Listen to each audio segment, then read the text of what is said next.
The views and opinions expressed during Love and Life with Lana and Dave are those only of the speakers and guests and do not necessarily reflect the official policy or the position of our podcast hosts or affiliates. Any content provided is not intended to malign any religion, ethnic group, club, organization, company, individual, anyone, or anything. All right, let's do it.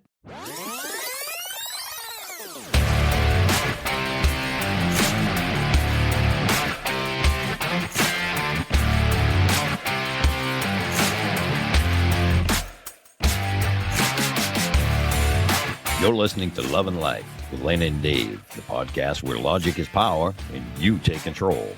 Thank you for tuning in and making the choice to listen in and get ideas for your own love and life. Now, here are your hosts, Lana Williams and David Vaccaro. Hello, I'm David. I'm Lana. And we are Lana and Dave. We are in season 4, episode 2. That's right. The first episode, it was a big surprise. Guess there was a special guest. See? Yes. And I'm really, truly back. See? That's when my doorbell rang. Remember that? Ding dong. It has been an interesting month. I'm sure we've had a lot of stuff going on in our own lives that has been hectic and crazy. We live in New England, both Dave and I, so the weather's been wonderful, fantastic. It's like ice and snow and ice and more ice and some snow. And maybe a little bit of rain and then more ice. It's wonderful. Yeah, I actually slid my way into here today, coming down some stairs. I almost took a little digger. You almost have to walk around with your own, like, rock salt. I know. You just have to walk around with it in your pocket and throw it in That's it. front of you. That's a good plan. Obviously, you don't want just genuine rock salt in your pocket. So put it in like a container or something. Well, we can bring back fanny packs, and then they have use for them. They'd be like, you can wear in a fanny pack? No, I'll listen, be like, fanny that's my rock packs salt. originally weren't supposed to be. People just did all kinds of stuff with that didn't need to happen. Right. They were supposed to be, I'm jogging. I need to make sure I have my keys. Done. That's the only reason. My keys in my wallet. Yeah. You know, and then it was just like, no, I just want to take it everywhere. I want to it became a mom thing. Where everybody and then it became an everybody thing. That was a little weird. Do you remember, this has nothing to do with anything, but my brain is so weird. Do you remember bicycle shorts? Of course I do. But bicycle shorts started off as like actual bicycle shorts, like just fads are so weird like that. I know. And Now then people wear them all the time. I don't think it's as big as it used to be. There was a point in like the early 90s where it was like a fad, a literal, everybody had to have a pair or two in their locker or their closet, whatever. But they started out as gyms things that dudes that were on bikes that were was it. The Iditarod is dogs. What was it? What's the bike marathon? I forget. Anyway, the guys were just like out doing 5 and 10 miles on 10-speed bikes. That was what they wore. It was just like it was for bikes, and now they come out with the yoga pants, which is just everywhere. People at yoga now they wear them everywhere. It's a thing. So just like anything, it's weird, I guess. But it's the fanny pack. Just like it went way beyond what it ever needed to ever be. I call great marketing or something there. I never had a fanny pack. Actually, I did have a fanny pack. I just didn't wear it. I used to wear it when I was on the motorcycle. I would strap it on and throw it on the back because I didn't want to lose my wallet or anything while I was on the bike. So that's fair. But I guess you would venture to say then that you used it for something it wasn't meant for. I did, but I didn't keep it on. It was never ever part of my fashion, that's for sure. I have a fanny pack, and the only time I use it is literally to walk my dog. It has doggy bags, a couple of cookies, a few things that I would just need when I was out walking around with the dog. Then I take it off and put it away, and that's it. Yeah. I don't use it. I can see the convenience behind it, but especially where it became really popular for men because we don't have shit to carry our stuff in.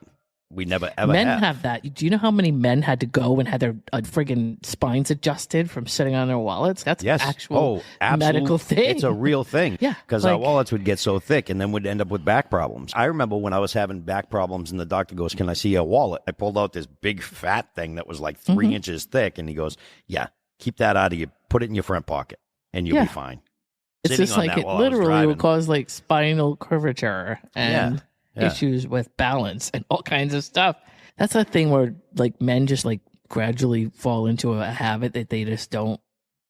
I find men to be very oblivious about, and I'm not, you know what, I shouldn't do this because that's not true. I'm sure there's a lot of women that are the same. I don't think anything is gender specific where men are like But I just think men are less we don't pay likely to attention look as much. what they're doing day to day and realize, oh, I'm causing my own problem here. This seems like something that they just don't. There was studies done on the whole wallet thing, and when I read that, this was years ago, I looked at it because when it happened to me, I was like, that's interesting that I wouldn't even realize that something like that would cause an issue. You just don't think. It's something you do every single day. But anything you do every day, like there are women that wear their purse on the same shoulder all the time, and they end up with nerve damage where the purse is because it's heavy. Right. Purses over the years get to be these little small things into these huge bags that carry all kinds of crap, and they weigh. I remember picking up a girl's bag and going, "What the hell you got in there?" You know what I mean? Yeah, like they end up with bottles of water and all kinds of other stuff. It's crazy. But yeah, it's anything that you do in life that's gradual. It's good in the sense that as human beings, and we'll get Bonnie back in on this, but there's a subconscious versus conscious brain activity that happens. And in the beginning, you have to actively, consciously do a thing for, I forget how many days. It depends on what it is. They usually say 9 days. So I read a book specifically on the actual brain activity that goes on when you create habits, right? Yeah. And what habits take. And there's actually a bullet point list of different things that you're doing. Depending on what it is, it takes different amounts of time. So I think gym activity takes almost like 57 days or something like that. Something longer, yeah. But then there's also this stuff about friction and non-frictional stuff, meaning if you want to go to a gym and you live within 3 miles of a gym, you're more likely to go to a gym than if you live. What is causing you friction and what is causing you less friction? Is it easier for you to go to the gym on your way home, or is it harder for you to get back in the car and go to a gym that's 12 minutes away? Like, all that kind of stuff matters. But if you're just trying to do something to the point where it's a habit, it takes something like, I think, a general amount of 21 days, depending on what it is. Then it becomes a subconscious thing. It goes from your conscious to your subconscious. Yep. If you can do it long enough and it goes there, you won't notice you're doing it anymore. It just becomes part of your routine. That's right. Yep. But if you don't know that, like it's me, you have to know everything about it, pull everything apart and figure out how it works. Yeah. And I know how habits work, because if you know how they work, you can create them easier. It makes no sense. Yeah, you absolutely can. Like willpower doesn't have anything to do with it. It's like you creating. I tell people in the morning, they're always, I forget to take my medicine. I'm supposed to take it in the morning. And I go, okay, so listen, the way that I get around that. Stack it. Something that happens every single day. When I get out of bed, I pee, right? And we all do. We all get up in the morning. We have to pee. So the first thing I do when I get out of bed in the morning is I turn on my coffee. Then I go in the bathroom to pee. I have to take my pills first. So that's how I take my medicine. But now you don't have to do that anymore, I bet. What's that? Because you don't even have to think about it. I don't even think about it. Yeah, it just and happens. that's really what we want. They say that people that are the most successful in life are more able to understand how to harness habit and discipline. It's not a matter of you have more ambition than the other person, you have more willpower than the other person. That's right. It's just more, how I know that it's going to take me this amount of time to make this something that is subconsciously a habit that I don't think about. Yep, you build habits. There's a woman who wrote a book that I read. Anyway, she said something like, hey, I stack my habits. I give myself a reward for a thing that I don't like. So let's say I want to be on the elliptical and I need to do an hour or half an hour or something a day. I also like reality shows. She goes, so I won't let myself watch a reality show unless I'm on an elliptical. That's a stacker. Yeah. Meaning, and it gives me something, a reward, obviously something to get lost in. Where for her, the half an hour goes like this. It gets done, and she gets to see whatever it is that she likes to see, but she also gets done something that... Okay. And I call it stacking. The only time I ever drink water to the way that I should drink it is in front of that TV doing the video game. So I have my 20 ounces of water, and I sit down, and I play a video game, but I'll go through that water like this because I don't notice I'm doing it. Right. It's a weird unconscious habit that I do it. I have to have it when I'm watching the video game, but I know I get hydrated. Right. Yeah. So if I'm not getting hydrated enough in a day, I know I need to sit down in front of the TV, get my remote, and play my video game for 20 minutes or whatever. Yep. And I know I'll need water with that video game, and so therefore it just gets done without me thinking about it. Like I have 2 bottles of water in front of me while we do the podcast. I talk all day long, so it's not. But for some reason, when I'm doing the podcast, I think that subconsciously I feel like I need to drink water because I don't want my voice to be froggy. Right. I do this, and I end up drinking 2 bottles of water. I don't sit and drink 2 bottles of water in an hour ever. It just. So what do you do for the other 60 ounces you need in a day? I drink it here and there. I don't drink enough water, but during the podcast, I do. I'm drinking the right amount of water throughout the time. And so yeah, it's just you're building stack, and I never heard them called stackers, but that's exactly what they are. And I use them all the time. You add it to something you're already doing. You just look at Elon Musk, for example. He knows that he has a tough time in the morning. He doesn't like to get up and get motivated to go to work. So what does he do? He sleeps there. When he has work to do, he sleeps on the floor at the place he's working. Elizabeth, what's her name? Wasn't it the chick that used to work for Theranos? That was what she did. Some people just... She had the green shake and the whole bit. She just lived there. Yeah, I got to work. And I know that one of the problems I have is getting up in the morning and getting motivated to go there. So now he wakes up, he's already there, and he's going to do it. It's a way to force ourselves to do things. And look, everybody's different. I don't have to do that, thank God. I'm always looking forward to... But you also work from home. Yeah, mostly. You work where you're at. Yeah. So I do get up and work. So this woman said something like, obviously anything that's like workout related or anything like that needs to happen in the morning because it's just easier in the morning. Less people are around. It's the first thing you do. You get it out of the way, whatever. Well, she's, I like to run a mile or two. She goes, but I was, I had a couple of kids and all this stuff. And I was like stressing myself out about how I was going to get it in the day. Right. She goes, but I decided to sleep in my gym clothes. I just went to bed in what I was going to run in. Yep. One less thing. Because in the morning, the last thing you want to do is put the shit you need on to do a run at 4 a.m. or whatever. Right. Yeah. She said, so that was literally a frictional object for me that would stop me from doing that kind of thing. She said, so I went to bed. What the hell difference does it make? I would take a shower before I went to bed and I would get into my running clothes and go to bed. Mm-hmm. And when I woke up, all I had to do was my sneakers and go. Yeah. So one of my frictions is, and you're the same way. I love learning new things. I love researching. I love that. And one of my frictional things is I hate reading. I don't like it. I get lost. I get ADHD, so I struggle reading. Now I use AI and I talk to it.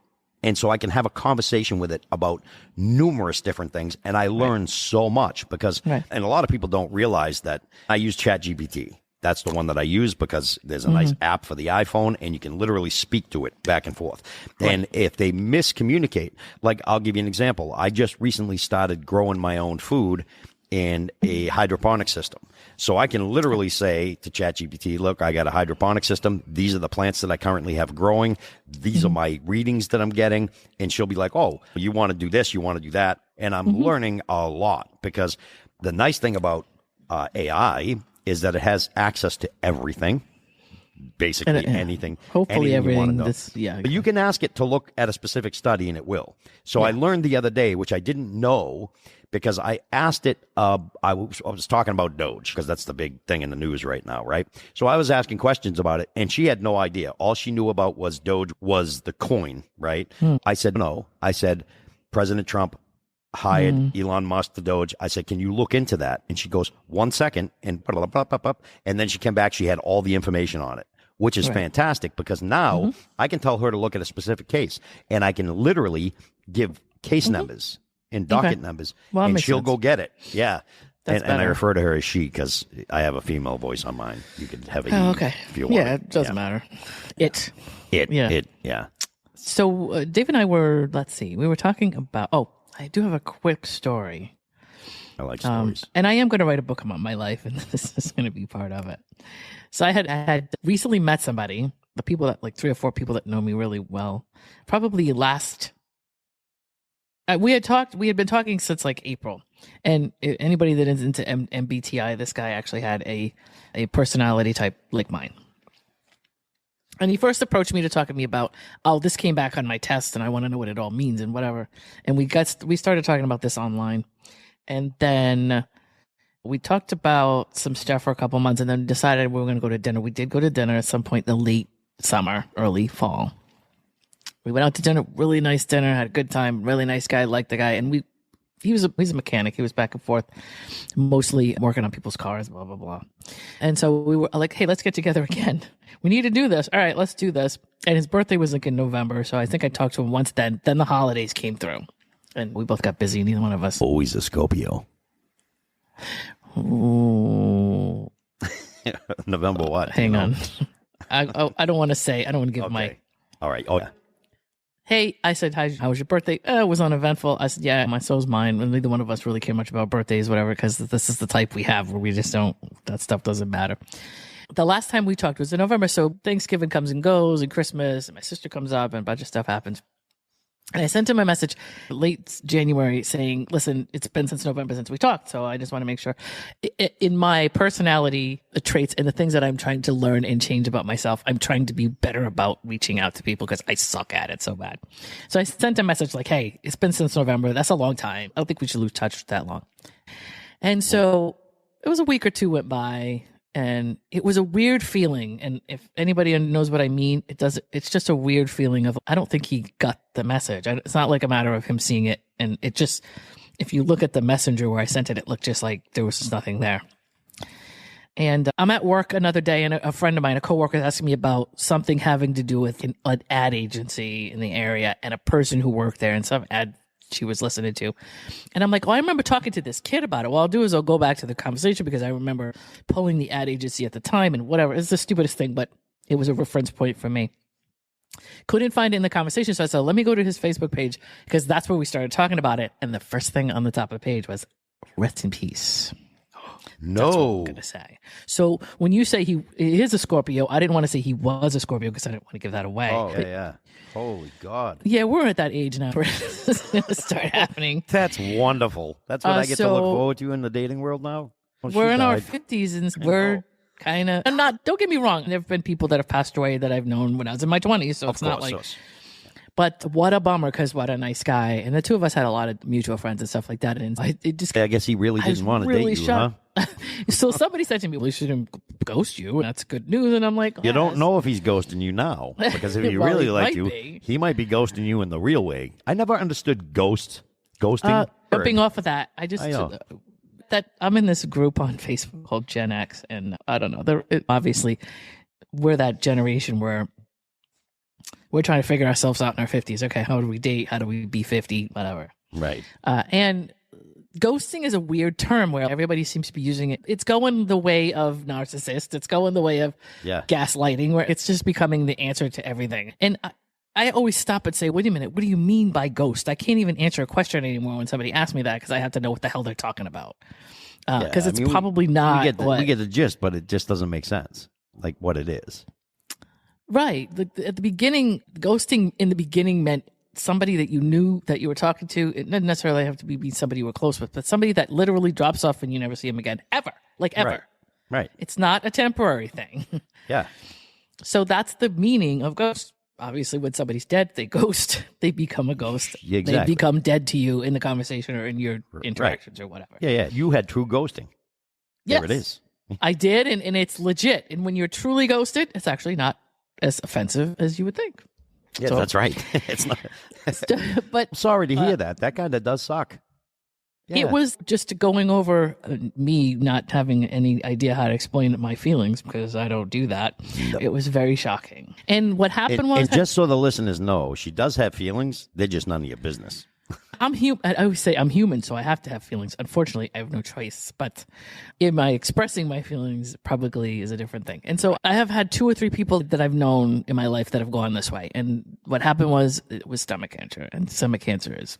like this. Yeah. When I used to work at the art bar, there was a woman by the name of Judy who was my boss there. And right after my mom died, Judy was a tough chick, but she was, for whatever reason, very supportive of me. And I was really close with her because she was real no nonsense. And I love that about her. And she took care of me in the sense that she checked on me for a good year after my mother died to make sure, did I have somewhere to go for Thanksgiving? Did I have whatever I needed?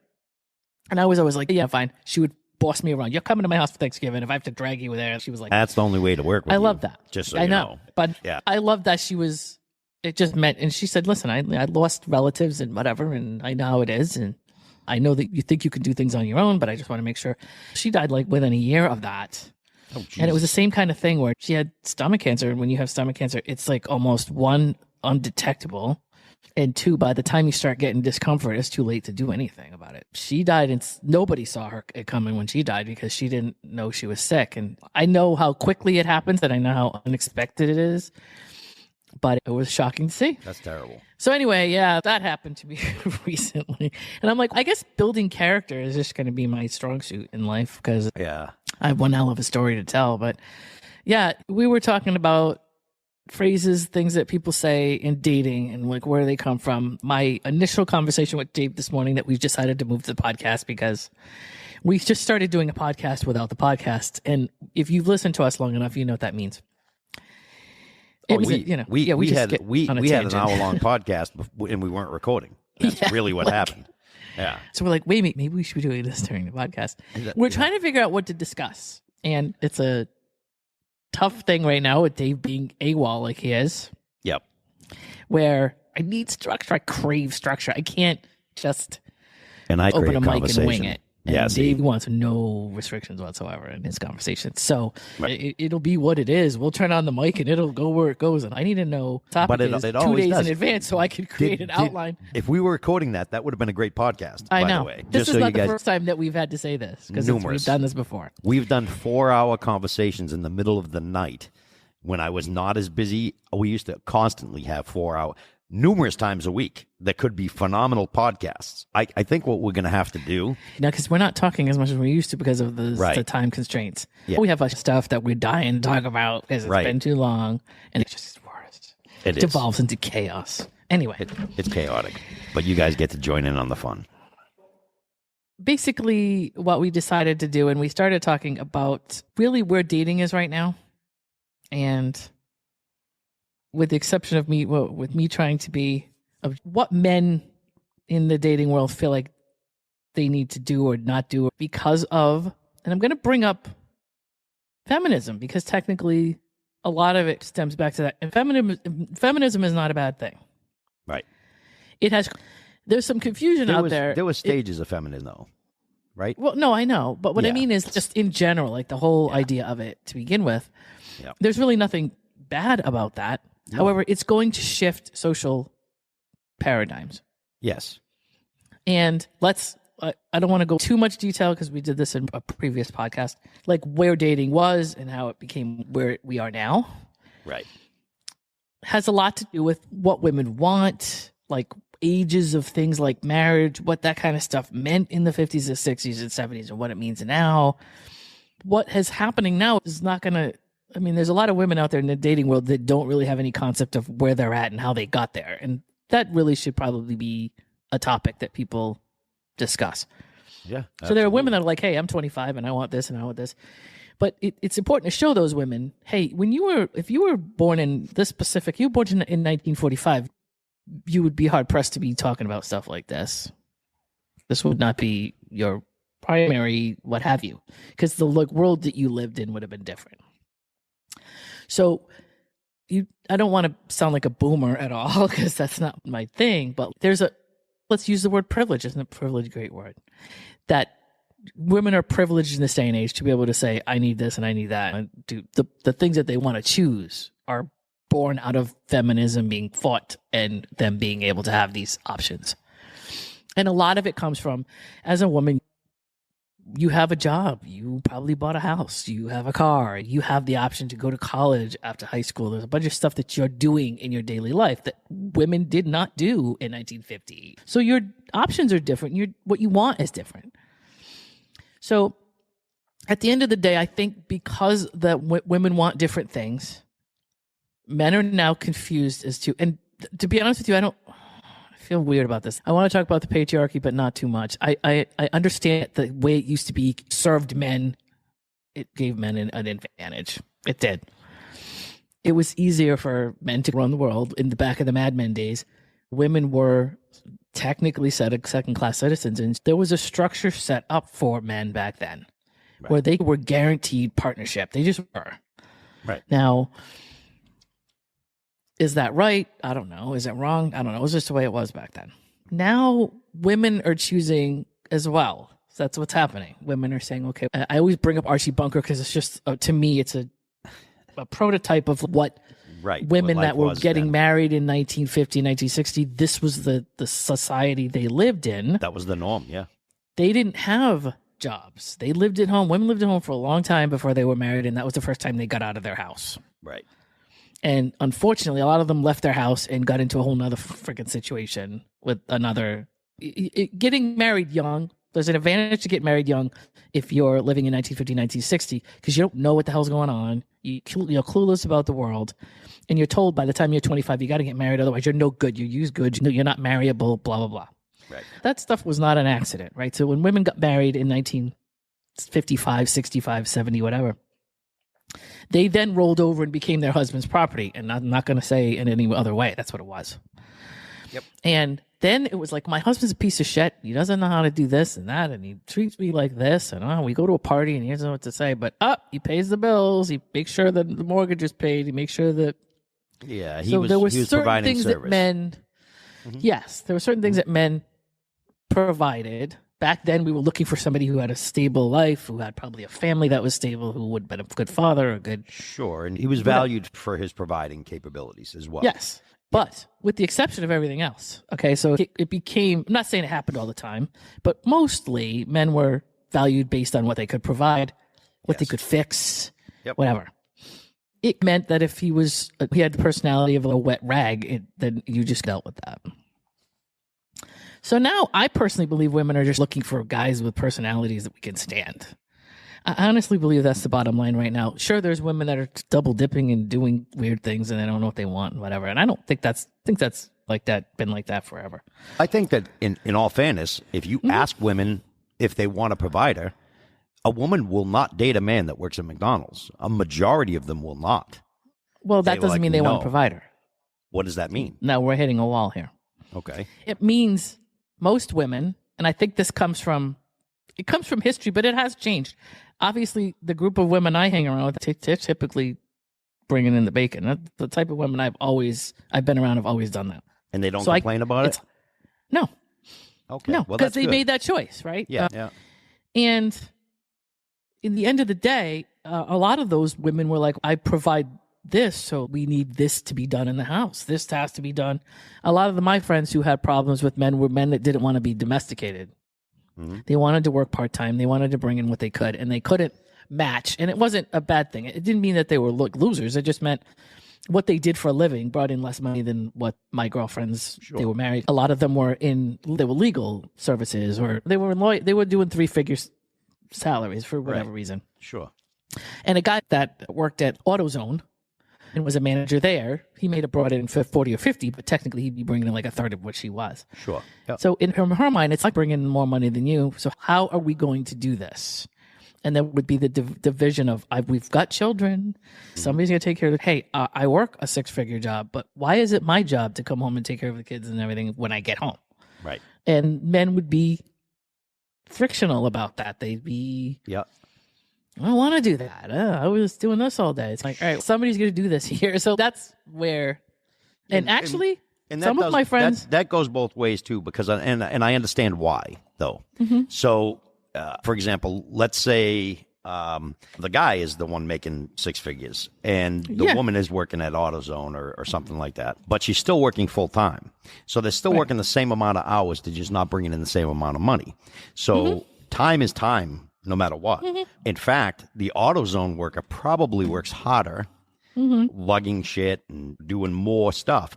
So in all fairness, either way, I get where this is coming from. And I understand that today we struggle with this because, unfortunately, we're in a time now where we really don't have the family thing anymore. It's hard to, right? If both parents are working, then we have a problem. Because somebody's going to have to do, like the last thing I want to do after working, a million hours is dishes, right? I don't want to. So I think it's easy enough to hire somebody to do that. But then both people have to be on board with that. And sometimes 100%. There are people who don't want to do that. And exactly. But my friends actually had more of a problem with their husbands not wanting to deal with the children. And now the children, it's a different story with children because child care is a ridiculous amount of money. It sometimes, in some cases, was more money than the husband was bringing in. Right. So to have 2 children and have, literally bring them to daycare or whatever you need was an exorbitant amount of money. And it was like throwing money out the window to give it to someone else when you were making it. It was a never-ending kind of bottomless pit. And it didn't mean that the husband wasn't valued or whatever, but it's like the wife's like, all right, well, I'm bringing in $130,000 a year, whatever it is. I don't think it makes sense for us to be making $40,000 and then paying childcare $60,000 in a year to take care of our children so that we can keep working. Don't get me wrong. In a situation like that, the person that makes the most money, in my opinion, would be the person to save, in the sense that you want to make sure that everything else is taken care of. Mm-hmm. But when it comes to childcare, I know that there were problems having that conversation, right? Mm-hmm. The husband saying, why should I have to give up what I'm doing? Or why should we pay for this? And that's the same thing. That's the struggle that men have, right? Why should I give up my career to stay home with the kids? I make more money. That's only because you're a man. No, that's not why. It's because we had different. No, I don't think my friends weren't. It wasn't a matter of who made more money, being whether women or men. It was more like, this is where the income's coming from. This is where the mortgage is getting paid. Right, but there's still an argument, and you said there's a problem with the man going, why should I have to give up what I do? We've been hearing that for years with women, correct? Why should I give up and be a stay-at-home mom if that's where the struggle comes in today? Right. Because I think we're losing the fact that we're giving up on services, and services are very important in any mm-hmm. relationship, right? Mm-hmm. We have to learn to serve each other again, and we don't do that anymore. No, and I think it is an individualist society. It is a huge individualism. Everybody wants to do what's best for them. I'm going to say this really quick, though. The friends that I had that were working 60 hours a week and bringing in 6 figures, yep, those are the women who had husbands that decided they didn't get enough attention, and they cheated. That happened in a few of those friends of mine that went through that. Mm-hmm. And that's not an answer. Like, it's not. That's not a way to handle anything. And we live in New England. I always say this. We live in New England, so we have the Irish Catholic thing going or the Catholic thing going. Yeah, whatever. In the sense that a lot of our men, and we did a whole podcast on men's health, but listen, if you're a guy, therapy is not the enemy. Like, therapy is not the end of the world. Right. I always say, listen, in New England, drinking and punching drywall is the therapy up here. And it is. It just is. Yeah, it has been for years and years, right? If you're not from around here and you watch anything like The Departed or anything like that, it's depicted in movies that, like, Irish Catholics don't like therapy. They don't like talking about stuff outside the house. Everything gets handled in the house. And when somebody gets, frustrated, they drink and then they punch holes in the wall. Or they punch holes in... I just want to say this to the men real quick. The men that are listening. Listen. If you believe that you're going to be less of a man by going to therapy, just don't tell anybody. It's a very private thing. For years and years, I consider myself a masculine man. I'm not, by any stretch of the imagination, a weak man. I think that does because I don't need therapy. I'm strong enough. And it's more of a pride thing, I think. And so for me, to be able to learn where my shit was coming from in my life was phenomenal for me. Because it allowed me, I'm still the same man that I was. I'm not less masculine because of it. I'm not less of a man because of it. I just want people to realize that if you're getting help, or just you're not even getting help. I didn't get help. I understood myself and helped myself. That's really what it comes to. That's what most people are doing. Like, yes, 100%. But we didn't look at it like that. Even when I was young, and they're like, "Oh, you got to go to therapy." We live in New England, you're like, it sucks around here. It's like, what a stigma. It's not just New England. You go to any of the southern states, they're the same way. Men are men, and no, I'm just this big he-man, and I can do it myself. I'm fine. I mean, there's nothing wrong with going somewhere and sorting your shit out. And to say, and I'm going to quote somebody's husband that I've been friends with for 40 years or 30 years or something like that. When the baby was born and she spent all her time making sure the baby was okay, there was a lack of attention that he was getting. Yes. And he specifically thought that was reason enough to go find somebody else to kiss his ass because he wasn't getting his crust cut off his bread anymore. Yeah, because the child was now... Yeah, that becomes a little silly. And honestly, I've seen some studies they've done, and I'm not saying that's okay. He's wrong, 100%. But when a lot of times there's a husband and wife, and they love each other, and what happens when they have kids, especially today, when we were kids, totally different story. The husband and wife was still the husband and wife. We were shut the hell up, go outside and play.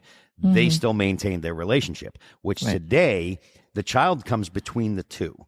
And if you ask anybody, and I saw it was very interesting, they had people line up and they brought them and they said, the husband and wife and the 2 children come up here. Guess where the husband and wife stood? On the outsides, and they put the kids in the middle. Just showing the world, this is how we live. And it's unfortunate because we've come to this thing that, oh, the kids are the most important things. They're really not, because if the parents aren't well, the kids aren't well. And that's a fact. So I believe in the pendulum. Yes. In the sense that when we were kids, it wasn't right to be where we were either, where people didn't know if their children were like in the neighborhood or what, they had the or commercials. dead. Yeah, they had the commercial. Yeah.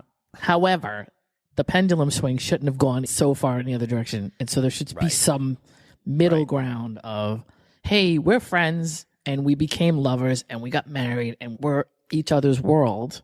Mm-hmm. And that's why empty nest syndrome happens, because all of a sudden everybody's not focusing on the kids anymore. And the two parents in the house don't know each other anymore. Yeah, once the kids leave, so many people now, if you look at statistics, they stay together with the kids there because they're focused on the kids. And then when the kids leave, they have nothing in common anymore. They've never done anything together anymore. One person's a piece of shit and they just stay for the sake of the kids to get out of the house, which I know a few of those too. That's true too. Yeah. But I just don't think that laser focusing on anything like that is healthy. So, hey, we're going to do our own thing, and hey, our kids might end up, they're going to be out till 10 o'clock at night, and maybe they'll be home, maybe they won't, maybe we'll see them on a milk cart in 2 days. It's not a good way to be a parent. No, exactly. But also, let's focus all our energy on the child and not have a life of our own is also not an answer. Terrible. Yeah.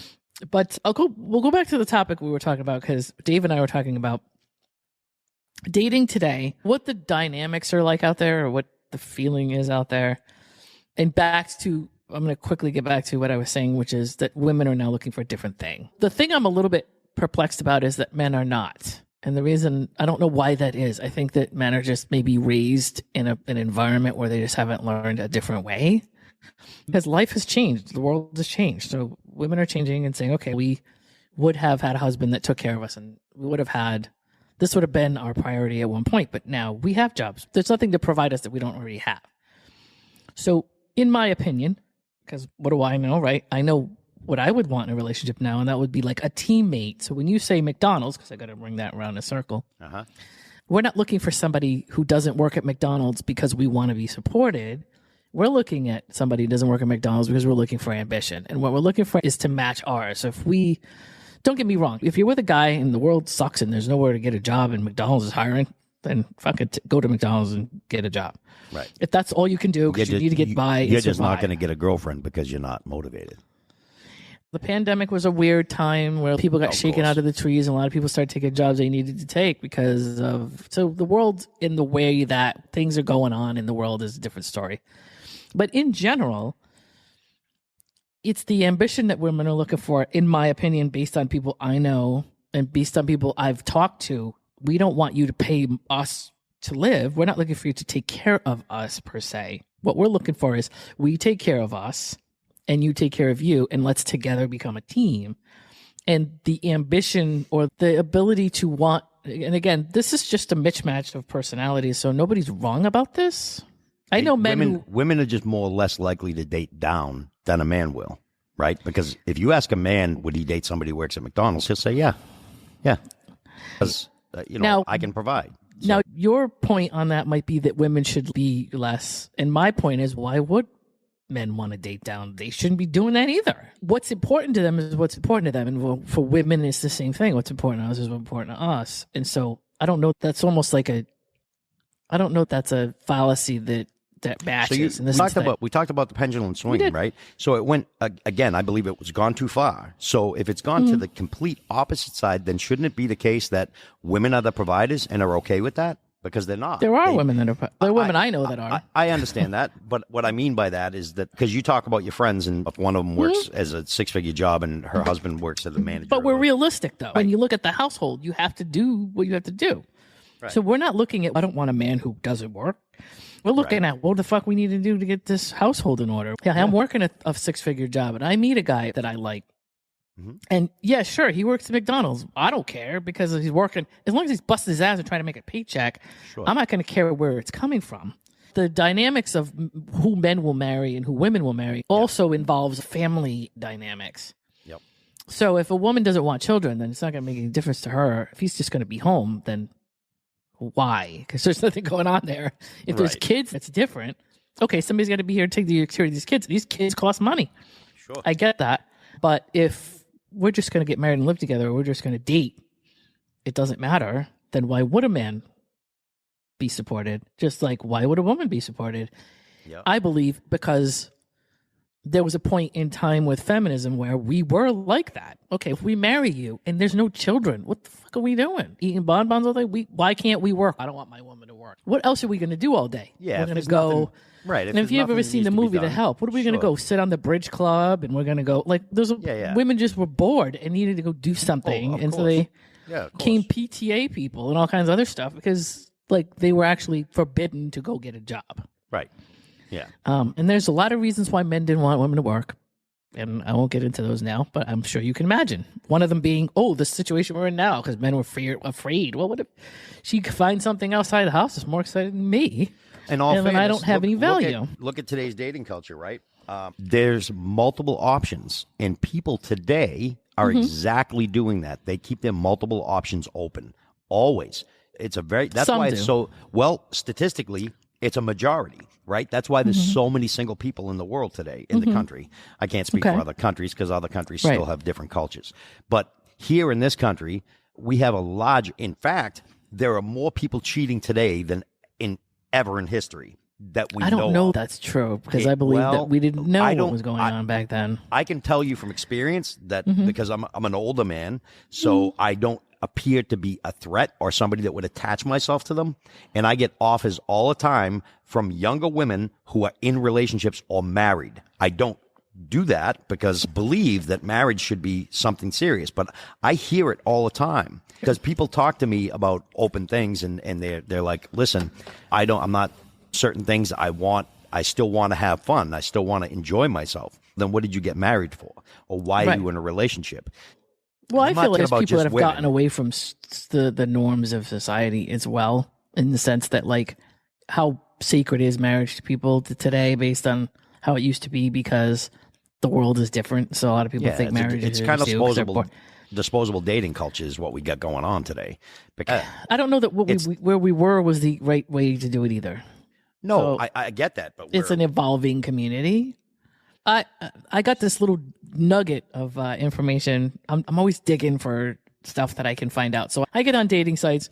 Dave will tell you more than likely dating sites I'm on are more for my amusement and for my analyzation than anything else. So I don't really care to meet people as much as like I'm fascinated by the dumb stuff they say and I got to know why and all that stuff. Most guys don't want to play along. They're trying to date. And I'm like, no, I don't care about that. I just want to know like why you thought that would be a good opening line. And a guy said to me not long ago, and I forget what dating site it was on, but whatever, they were all the same. I think it might have been Plenty of Fish. But he said, are we still meeting at the time that we thought we were going to meet? Or he said something like that. And I got thrown off by that and was like, does this dude think he's talking to somebody else? So I did my usual thing and said, have we talked? Because I don't think we have. And he came back and he said, oh, no, we haven't. But I'll tell you, these are the type of responses I get quicker than, hi, how are you? So he literally wrote back and said, yeah, these are the ones that get the most responses, like just off the cuff stuff that I say. He's being silly. Yeah. I don't know if he was being silly enough. He's basically saying to me I want to meet you. If I had said, what? He's basically saying, I want to meet you. No, he wasn't saying that. What he was saying was, not that he wanted to meet me, but that saying something like that off the bat to a woman is going to get a quicker response than the formal hi, how are you that he's been trying to use. Okay. And that doesn't work for men. Now, I did see one girl who put a video up, I think it was TikTok, that said she had a guy that she was friends with, and they had known each other for years. They were like brother and sister, and he wanted to get a dating site together. And he didn't know what to do. And she was like, I'll help you. I think she made it. I don't remember what her situation was, if she had a boyfriend or whatever, but she was like, I'll help you. I'll put it together for you and whatever. And she decided to, as him, log in and just do his thing. And she came back with oh my God, this ruined my life. Like I literally, as him, became depressed, and like the non-response of what was going on as a guy was disheartening to me. Like I literally had a traumatic response as him to like what kind of, she said, first of all, I was flipping through every single profile with somebody that literally came out of Cosmopolitan. Or for whatever his parameters were for who he was looking for. Mm-hmm. I think she said she would go through and swipe for him and things like that because she was trying to help him out. Sure. And every woman looked like a completely unattainable aspect of dating. Like every one of them, to me, looked like somebody I could never talk to because they would never talk back to me, whatever. She goes, and then on top of it, every time I sent anything out, it went into a black hole. Like it was like I wasn't there, and I didn't. Yeah. So I can understand that. I'm like, every time I see these videos, I have no idea what the origin of these is. Is this some chick that thought it would be fun to say? Who the hell knows? None of us were there. Right. But it's just that weird concept of, I try very hard to tell women, listen, when you're on a dating site, stop trying to get caught up in the minutia of the thing. So when somebody says something to you that you don't like, instead of going, I can't believe somebody would say that to me, and firing back at them, because I'm not trying to be mean to men, but this is attention they're getting. So when somebody says something that's offensive to you or whatever it is, they don't know it's offensive to you. They might hope it's offensive to you because they're just looking for women to show that they're not dead. I really think some men are just trying to get a response out of women in general. It doesn't even matter what at it all. is. Yeah. Just because they're not getting responses from anybody about anything.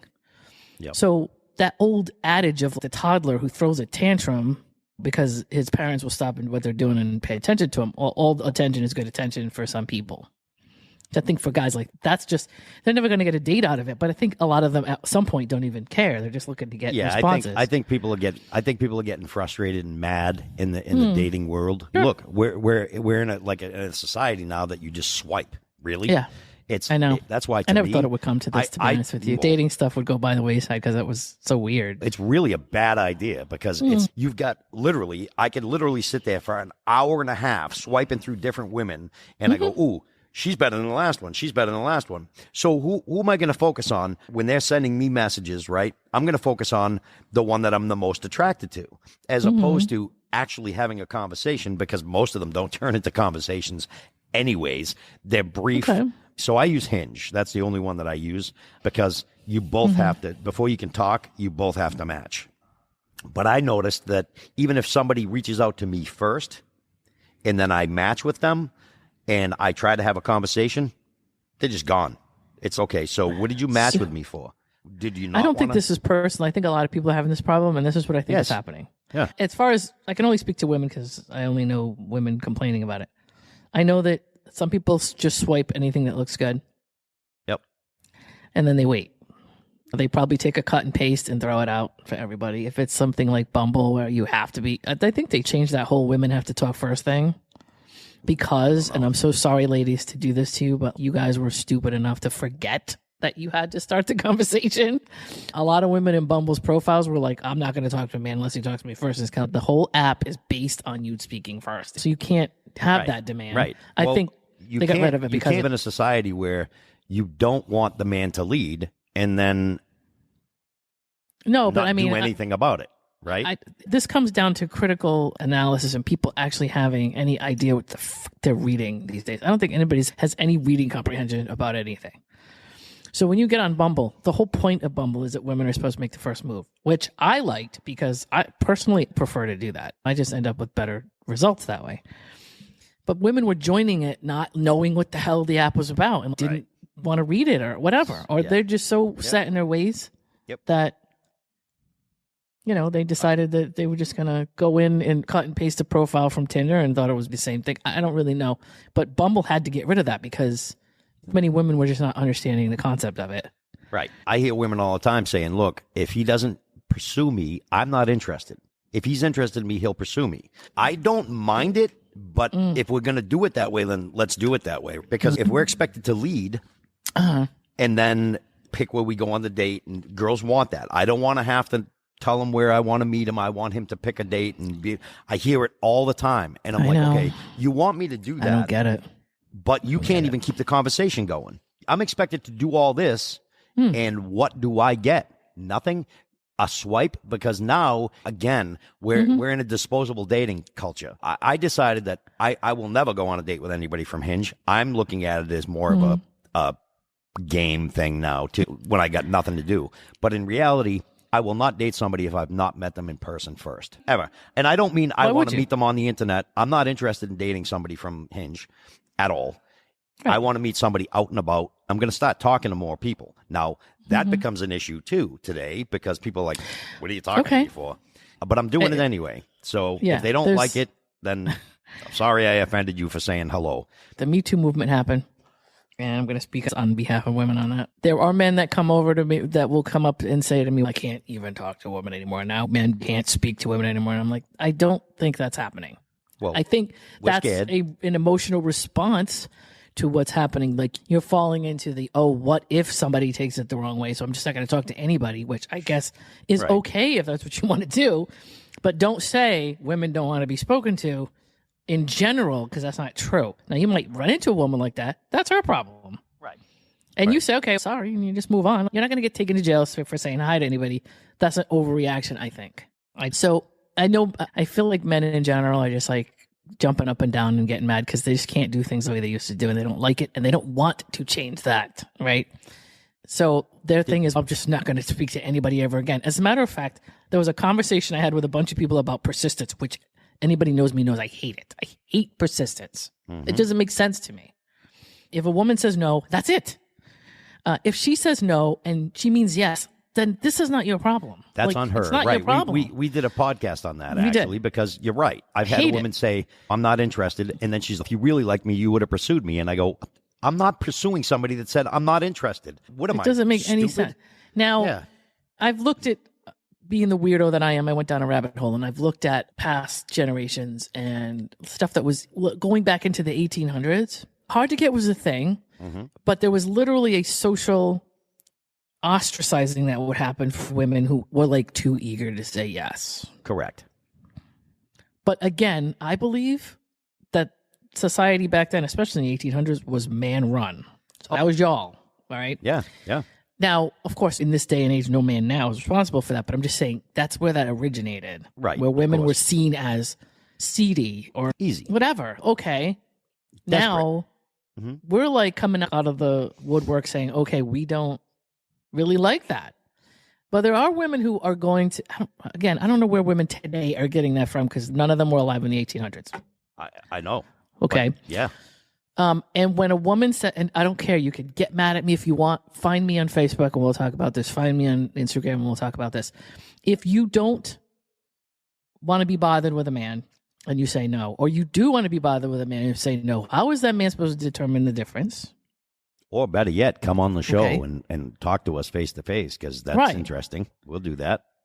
But also, this stuff about men pursue, this is what they do. It's in their DNA and they have to pursue. As a woman, when women tell me that, I'm like, first of all, where are you getting this from? It only serves your interest as a woman to talk like that because then you don't have to pick a finger up. I'm sorry. I don't know what else to say about this. Yeah. If you listen, today, I'm going to tell women, this is for women and coming from a man, a single man. If you are interested in a man, let him know that. It's okay to let us know that because if you don't let us know that, and I'm not saying the Me Too movement was a bad thing. I'm just saying it became way overblown. Everything does. Every time we have a good thing, we stretch it into something that's ridiculous. So now we've gotten to the point, whether it's the man side or the female side, it doesn't even matter. It's both sides because there's always going to be the people that are. I'm not afraid to talk to women because of the Me Too movement. I'm still going to. If she doesn't like it, then she's taking it too far on the Me Too side. And she's an adult and can say no. She can say, I don't like this. Exactly. She can say, I'm just shopping. Leave me alone. Whatever. Yeah. Okay, cool. Sorry to bother you. That's going to be my response, right? Yeah, simple. But I think that we've swung it so far to the other side that if you say no to a guy, expect him to go away. Because unless he's a stalker, he's supposed to go away. Because we've been told for years and years since I was a kid, okay? And I'm 58. No means no. What do you want us to do at that point? I come from the 80s. I'm a Gen X kid. I don't know how many friggin' movies there were about the guy that pursued and got what he wanted in the end. And we were all kids and we watched those movies because what did we know, right? If you go back to these 80s movies and look at them, a lot of them are like disturbing. When you look back through today's eyes, if you look at stuff like St. Elmo's Fire and Emilio Estevez going after Andy McDowell to the point where he's showing up at parties, that was some fucked up shit. Yeah, he was a stalker. You know what I mean? Right? And she was, gracious and trying to be okay, blah, blah, blah, because probably she was worried about ending up in somebody's trunk. When you think about it, women are programmed not to be harsh and rude. We don't know what this dude's going to do. And we know because of some statistics I've been looking at recently about murder, suicides, and things like that, there's the Gabby Petito things coming out on Monday. And you can end up with somebody that just doesn't know how to handle going back to men that need therapy, that don't know how to emotionally regulate their shit, and decide killing the person you're with or going after the person you're with is a better idea than getting your own shit together. We don't know if that's the case, right? And we watch true crime. I did that whole episode on true crime for Halloween, which you should listen to, by the way, Dave. Yeah. I'm sure you haven't. About why women are so interested in true crime. It's because it's sad, but it's educational for most of us about what not to do based on shit that we're seeing. Yeah, this stuff exists, right? It's unfortunate. Persistence is, persistence is not necessarily a bad thing, right? But it depends on what it is. It totally does, exactly. And I think there's a separation of what's acceptable and what's not, right? Listen, think that we've come if you want a job and you want to work for, you better make phone calls and you better be persistent. But persistence with a job is a different dynamic than persistence with a relationship. It's just, but it still can be done wrong. You know what I mean? It's because the job culture sets you up to be persistent. They ask you to do that. In so many ways, the culture of business is that way. I have a friend that owns a business, and they literally had to get a restraining order on this guy because he would not stop. He would not. He literally called them at home. He thought he was being persistent. He was being way too much, way over the top. Okay, so guys, you can be a little persistent. Look, if a girl is you're around her, let's say, and she's and you got to remember, persistence was different when we were younger because we were in a community. We may have been being flirtatious with a girl that we know we're at with her, and we're being flirtatious, and she wasn't flirting back, but we didn't give up. We would still do that, and then eventually, because I've been in situations, my girlfriend, my high school sweetheart, actually, we were not interested in each other at all at the beginning. I was persistent a little bit, but not to the point where I was stalking her. There's a big difference between being a little persistent and, because don't forget, back then the girls still played hard to get. It was in our time, but that's what we were taught we were supposed to do. But you can tell too, though, because they were flirty about it. You know what I mean? They were giggly about it. I think that you have maybe a better understanding of human nature, because I got to tell you, and I'll send this to you when we're done. There's somebody that I spoke to twice in December that is still texting me. I told him in December 15th, don't talk to me anymore. And he's still sending me texts. Some people really don't have any awareness of whether or not. You should be able to tell. And I think it becomes more difficult because we're in a digital age now. Yeah. I don't see your face when you send me a text. In fact, a lot of texts are misconstrued. That's a fact. I think you should take them literally or ask what they mean if you have a problem with it. Exactly. But a lot of people idealize today. And that's a huge thing. I actually think they always have. They always have, yes. But it's so much easier to idealize now because it's digital, right? It also serves your ego to do that. You don't think? You can't imagine. We're living in a very egotistical time. Pursuing anybody that might not like you back, and I try to tell people this all the time, what if? Run your scenarios in your head. What's the worst that could happen here? Okay, if the worst that could happens, how do you feel about that? So if you approach a girl that might not like you back, if you can't handle somebody saying they don't like you, then go home and figure out your shit. You cannot be outcome dependent, which we've talked about before. Meaning you can't live your whole life based on how the outcome's going to go, and you can't be discouraged by the outcome going wrong. Correct. If you can't handle how it could go either way. Whatever happened to the whole sales approach, right? Every no that you get, you're one step closer to a yes. That doesn't mean from the same person. It means from the next person. I get it. That goes back to these messages we get on these dating sites where I think guys are just like, if I got 100 women, I'll just send a bunch of dumb shit to 100 women. One of them will be fine with it. Okay, if you push your numbers the way, if it's an equation to you, and that's fine. Look, if you're trying to get a woman to send you naked pictures, I promise you that you can absolutely do that. There are women that will gladly send naked pictures because they're the rare attention seekers that are willing to do that for anybody. I don't personally see what they get back from that. That's so valuable. I think it's the guy going, wow. It's just good enough. Anybody could send your picture to ChatGPT and it'll go wow if you ask it to. What difference does it make? Who says that to you? And we talked about this too. The likes, right? Everybody goes for the likes. I literally had a girl that is a friend of mine, and she's going to know who she is if she's listening to this. But she's go on my thing and like my picture. I go, I'm standing here looking at you. I know that you're pretty. I don't need to. Shouldn't that mean more to you than a like from strangers? And it doesn't. So I, as a fan of intrinsic motivation, I don't believe that you should be worrying about anybody liking or not liking your shit. You should like yourself, and you should be able to stand in the mirror and look at yourself and say, okay, I'm good with this. And outside of that, what people say or do should not sway your opinion. Oh, obviously, you should have some sort of humility towards whatever. Listen, we're Gen X, so we're a lot different than people today. But I will say this: there was a quote somewhere that said, "If you put your happiness in somebody else's hands, they'll drop it every fucking time. 100%. They'll drop it. So don't do that, because if you do that, they're gonna be irresponsible with it, and you're gonna end up not happy." And I wish those words, I wish those words, Lana, people would listen to when you said, "Don't do that," because they're gonna continually do it over and over. I watched this thing on I think it was Netflix, and it was based these young girls. They were young, and they literally would post a picture, and if within 30 seconds they didn't have over 100 likes, they would delete the picture. Yeah, because they were embarrassed. Oh, we watched that. I remember that. Yes. Yeah, that's crazy. It is. Like, what would it be like dating that woman? Because I'm sure she's a woman now. She's got to be older. This goes towards these people that like want to be somebody so famous, and then they put themselves through fucking $100,000 worth of plastic surgery to look like somebody. It's just a weird. I think it's honestly a weird focus thing that goes on in their brain that just goes fucking haywire. Like, how can you do that? And then at the end, of course, the result is less than fucking whatever they're looking for. It doesn't happen. I don't know what they're looking for, but it doesn't.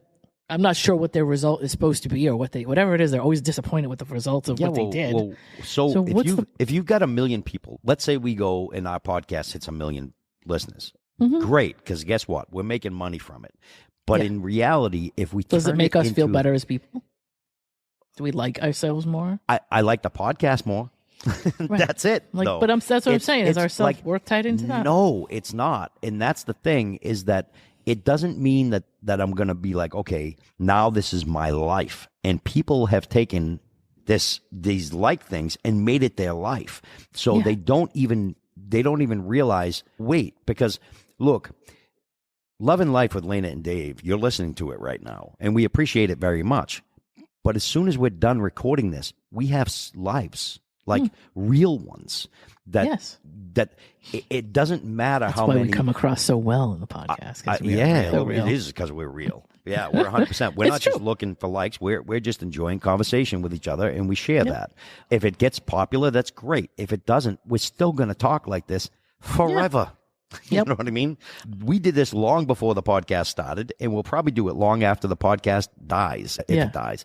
But it's simple to record these things, so we just record our conversations now, and that's exactly. Now, since we're doing this once a month, we're not going to put too much of a restriction on time.